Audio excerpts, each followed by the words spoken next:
If you're someone playing Valorant on a toaster and lagging all over the place, or you're just looking for some extra FPS, here is 10 different ways I've increased my FPS in Valorant for maximum performance. To begin, the first thing you're always going to want to do before starting to optimize your PC for the best performance is creating a restore point. To do that, type into the Windows search bar, create a restore point, and once you open this up, click and name it whatever you want. I'll name it subscribe to RAM because you should, and this restore point will allow you to reset your PC to how it was before any of the optimizations in case you don't like any of them. Once that's done, go ahead and open up Valorant so we can take care of the in-game settings. Head to the settings tab and then click on video and go to graphics quality, and at the top you're going to want to make sure multi-threaded rendering is enabled so Valorant can use more of your threads of your CPU. Since Valorant is a CPU based game, this is very important. After that, set material quality to low, texture quality to low as well. Detailed quality is also going to be low, UI quality is also going to be low, and then you're going to want to turn off vignette. If you don't know what vignette is, it just makes your game feel a bit more cinematic and darkens the edges. And if you're also struggling with ping for better performance in Valorant, you need to use exit lag. Back when I used to have Spectrum, I'd get 80 plus ping to every server due to bad routing, which exit lag fixed and managed to bring me down to about 20 to 30 ping. Exit lag pulls this off with key features like their AI route optimizations, which will automatically reroute your internet and packets for the best performance possible, and their dynamic stabilizer, which routes your packets through up to 4 paths simultaneously. To start using exit lag, click on the link in the description or the pinned comment below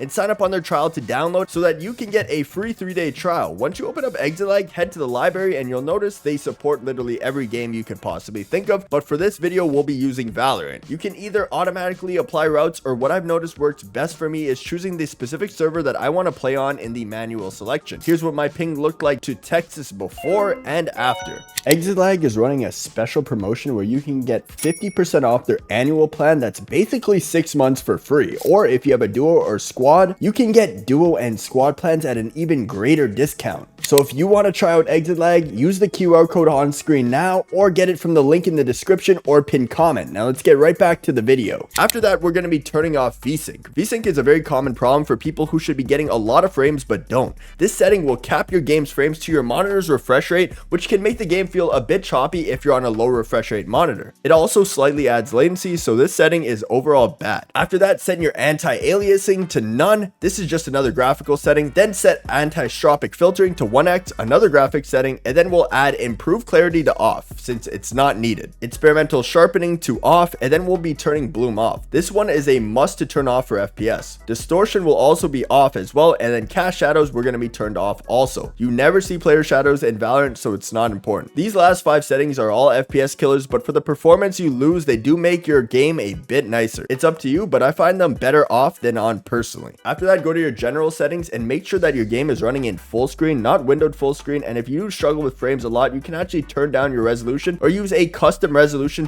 which will give your PC a lot less pixels to process, which would improve your FPS quite a bit. This is something I used to do on Counter-Strike back in the day. And finally, if you have a NVIDIA GPU, you can turn on NVIDIA Reflex low latency to on plus boost. This will even make you better at the game, no troll. Once you're finished doing all that, make sure you leave your Valorant open and head to your search bar and type in Task Manager. Once Task Manager is open, head to the Details tab. From there, scroll all the way down until you find 2 processes called Valorant Win64 Shipping and Valorant EXE. Right click on both of these and set their priorities to high. Make sure to do it on both of them. Once you're done with that, head over to the Startup tab and disable pretty much everything you see in here besides anything you need for when your PC turns on. I see so often people are confused why their frames are bad, but they've got every application on their PC running. As you guys can clearly see, I have pretty much everything disabled besides Vanguard, even though my PC could probably handle it. It's just nice not to clutter anything. And while we're on the desktop, head to the caret at the bottom right, and any extra processes that you see here that you aren't using, you can do this in Task Manager too if you'd like, but it's quick to do it at the caret instead of looking through a ton of processes. After that, head to your search bar once again, but this time type in notifications and just turn this off entirely. There's nothing more annoying than getting a notification or a pop-up while you're in the middle of an important round. Unless you have a niche use for them, turn them off. Next, if you're on Windows 10, you can actually go to the search bar and type in background apps, and you can either just turn them all off in one go, which is what I do, or disable them one by one. But if you're on Windows 11, there's not really an easy way to do this, so I wouldn't worry about it too much. After that, go to your desktop and just right click. After right clicking, press personalize, and after personalize, click on colors and turn off transparency effects. Always having your desktop do effects while you're playing can eat up up a little bit of performance, and every percentage counts when you're playing on a bad PC. Once you've done that, head back to the search bar once again, and this time type in graphics settings. Go to the advanced graphics settings and turn on hardware accelerated GPU scheduling. This will require you to restart your PC, but don't do that right now. I'd recommend finishing the video first. All this setting does is make your GPU work a little harder to take the load off your CPU, which is important in a CPU heavy game like Valorant. Once you've done that, go directly below and click add desktop app. From here, head to the drive you have Valorant installed on, click on Riot Games, then Valorant, then the live folder, and then select Valorant EXE and add it. Once it's added, go to the settings on it and switch it to the high performance option. After that, you're going to want to add another app, but this time go to your Riot Games folder, Riot Client folder, and then add Riot Client Services this time. Also set this one to high performance. What this does is basically forces your Valorant to always be using your ideal GPU, which can make a big difference. Once you finish that, head back to the search bar and on the bottom left, type in choose a power plan. You'll want to change your power plan to high performance. This will ultimately use more power, but your PC or laptop will run better overall, and FPS is what matters most. Then go back to the search bar, but this time type in advanced system settings. Once this is open, head to the advanced tab and click on settings, which is under performance in here. Then you'll want to adjust for best performance. This will affect how your Windows looks, but it's going to help for FPS. After that, type run in the search bar and type in %temp %. This is going to open up the temporary files folder that you probably had no idea existed. It's going to be full of files, so just left click and drag down on everything and delete it all. If you get any pop-ups, just press skip and get rid of everything you can. None of it really matters. Once that's done, head to the search bar and type in disk cleanup. Then open up this window. I like to just select everything and then click clean up system files. This could take a while, but this is going to clean up your Windows, which will give you better performance and clear up some space. This will help even more if it's been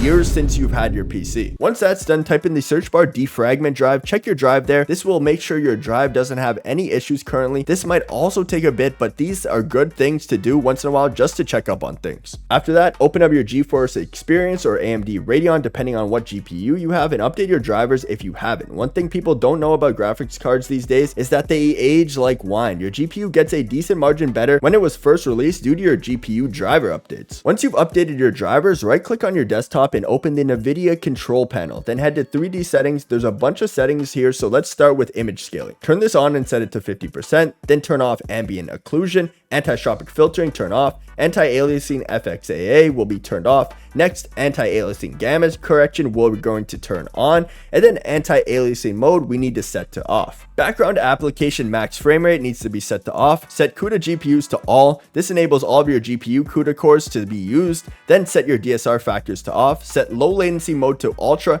This will help with latency and input delay. Turn max frame rate to off. Multi-frame sampled AA we're going to turn off as well. OpenGL GDI compatibility we're going to set to auto. OpenGL rendering GPU we're going to set to our primary graphics card, and for power management mode, make sure this is set to prefer maximum performance. For preferred refresh rate, set to highest available. After that, set your shader cache size to unlimited. Then for texture filtering anti-tropic, set to off. For texture filtering negative LOD, set this to allow, and for texture filtering quality, set this one to high performance. After that, set texture filtering trilinear optimization, have this setting turned on, then turn threaded optimization to on as well. Make sure your triple buffering is set to off, and probably the most important is set VSync off. You really never want this setting on in most situations. For virtual reality pre-rendered frames, change this to 4. After that, go to your configure surround PhysX settings to the left. Change your PhysX settings processor to your primary graphics card to take some work away from your CPU and funnel it to the graphics card. That's all for today's video, guys. Make sure to leave a like and subscribe and join the Discord in the description to get free Radiant coaching.